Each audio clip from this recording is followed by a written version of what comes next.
வணக்கம் சாமி. தேனியிலிருந்து இந்த சாமிக்கு வணக்கம் சாமி.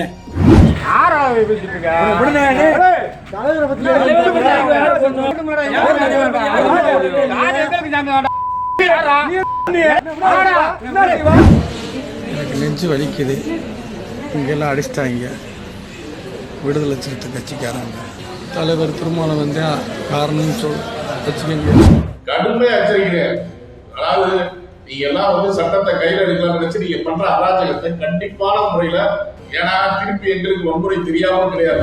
விசிக தலைவர் திருமாவளவன் குறித்து அவதூறு பரப்பும் வகையில் பேசியதாக அக்கட்சியை சேர்ந்த நிர்வாகிகள் இன்ஸ்டாகிராம் பிரபலம் தேனி அருணை தாக்கியதாக கூறப்படுகிறது. இந்த நிலையில் விசிகவினர் மீது நடவடிக்கை எடுக்க வேண்டும் என்றும், இல்லையென்றால் நடப்பதே வேறு என தயாரிப்பாளர் சௌத்ரி தேவர் என்பவர் கொந்தளித்து வீடியோ வெளியிட்டுள்ளது பரபரப்பை ஏற்படுத்தியுள்ளது. வணக்கம், நான் திரைப்பட தயாரிப்பாளர் ஏஎம் சௌத்ரி தேவர் பேசுறேன்.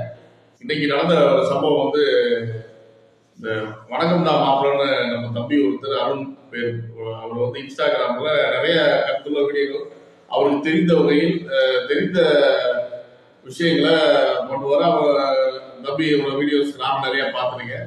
இன்னைக்கு ஒரு வீடியோ எனக்கு அனுப்பிச்சு விட்டாங்க. ரொம்ப அதிர்ச்சியா இருந்துச்சு. என்னன்னா, அதாவது கருத்து சுதந்திரம்னா என்ன தெரியுமா அவங்களுக்கு?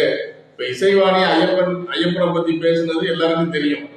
ஏன்னா அப்படி ஒரு கருத்து கேட்டுக்கிட்டு நாங்க இன்னும் அமைதியா இருக்கோம், சட்டப்படி நடவடிக்கை எடுக்கணும்.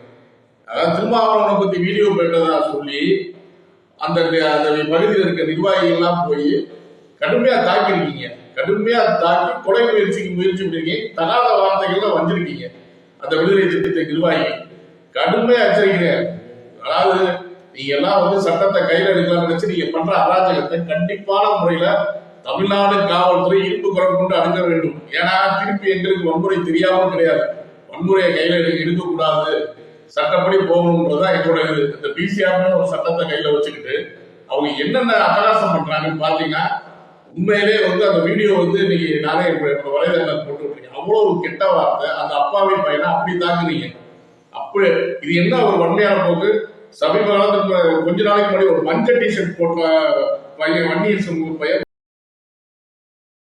செய்திகளை உள்ளது உள்ளபடி தெரிந்து கொள்ள ரெஃப்ளெக்ட் நியூஸை சப்ஸ்கிரைப் பண்ணுங்க.